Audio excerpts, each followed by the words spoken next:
In short, it is a consciousness of inner freedom. It can be summarized in a formula of this kind.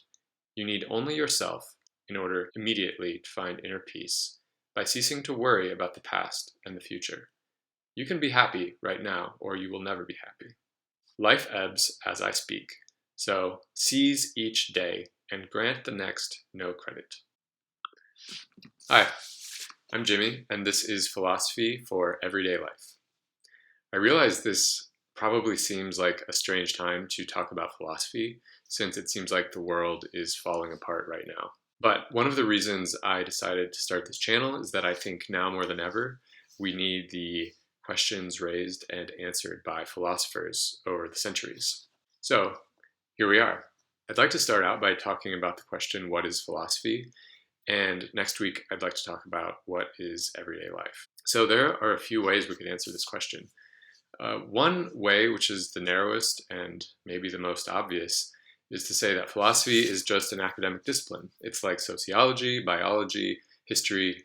It's something you could find in the course catalog at a college or university. A slightly broader definition would be to say that philosophy is a subject matter. It's something you could read a book about or discuss with your friends or just ponder on your own. I think a lot of us have an image in our minds of philosophers as people who do a lot of pondering, maybe by themselves, and probably in a way that isn't very related to everyday life. And getting over that stereotype is one of the reasons I wanted to start this channel. It's a very old stereotype, actually, and philosophers have promoted it themselves. The ancient Greek philosopher Plato tells a story about one of the first philosophers ever, a man named Thales, who reportedly fell down a well because he walked around gazing up at the stars all the time. But Plato's student, Aristotle, told another story about Thales, that he used his knowledge of astronomy to predict an unusually good olive crop.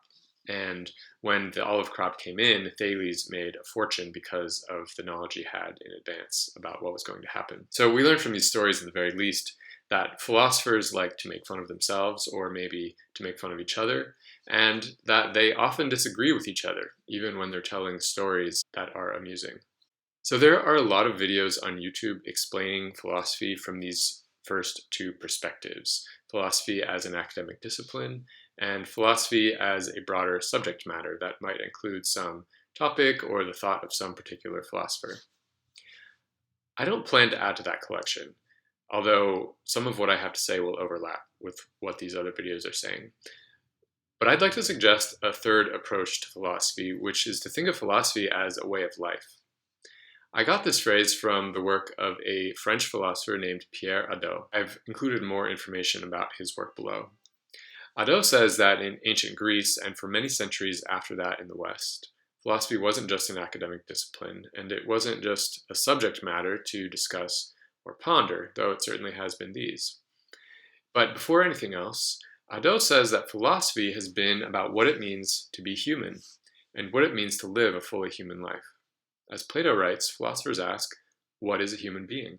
What actions and passions properly belong to human nature and distinguish it from all other beings? Obsessing over questions like these might lead someone like Thales to fall into a well, but they might also enable him to navigate the world with a type of insight and practicality that could seem almost miraculous. We might say that philosophers try to turn things upside down, so that they can see the world right side up. Sometimes turning things upside down could feel threatening. Hadot writes that in ancient Greece, the rupture between the philosopher and the conduct of everyday life was strongly felt by non-philosophers. In the works of comic and satiric authors, philosophers were portrayed as bizarre, if not dangerous characters. But to philosophers, it might be that the rest of the world seems bizarre. To the philosopher, Hadot writes, daily life, as it is organized and lived by other people, must necessarily appear abnormal, like a state of madness, unconsciousness, and ignorance of reality.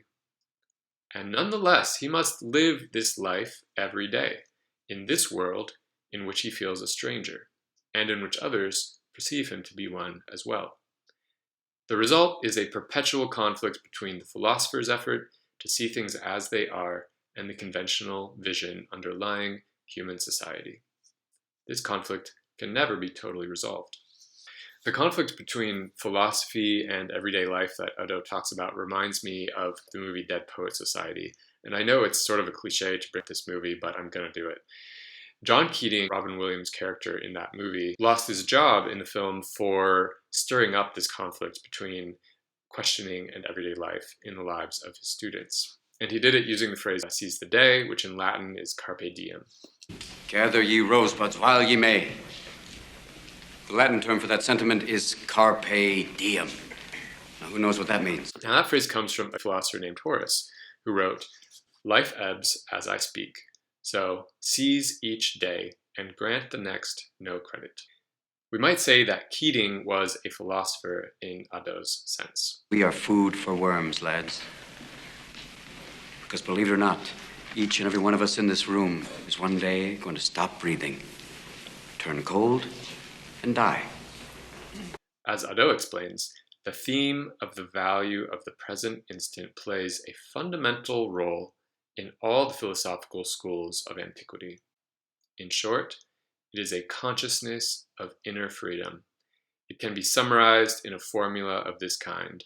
You need only yourself in order immediately to find inner peace by ceasing to worry about the past and the future. You can be happy right now, or you will never be happy. How can philosophy teach us to value the present moment, to become conscious of our inner freedom, and to apply that inner freedom in the context of everyday life? These are some of the questions I'd like to ask every week on this channel, and I hope you'll join me.